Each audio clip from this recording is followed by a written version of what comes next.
Okay, seventh graders, today's assignment is you're going to do lesson 4, which is a mini project on HTML web page.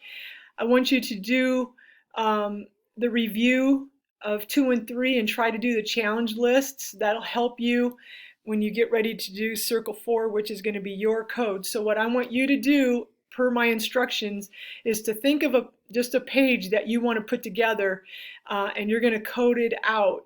And so this is my sample, and I did give some criteria in the instructions, so you'll have to look at the instructions. But I wanted some headings with different sizes, so I have running, marathons, 10Ks and 8Ks and 5Ks, so those are my headings. I have some paragraphs, and then I have some lists.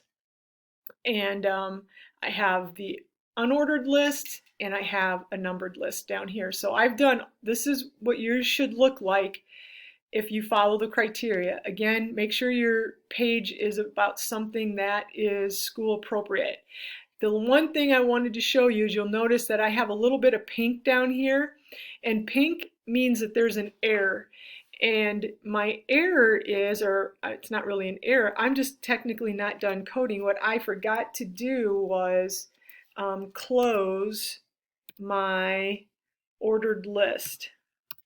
And I just wanted to show you now the pink goes away. So in your code, when you're coding in code.org in this, if you ever see pink, pink means that there's an error. So that might mean you just forgot to close something, or yeah, probably forgot to close something. So if you see pink, that's not good. All right, so this is an example of what I want you guys to do today. So you need to finish lesson 3 if you don't have lesson 3 done, and then you're going to work on lesson 4, circles 2 and 3, and then 4 will be your project, and you don't have to do 5 because that's just a review. All right, have at it.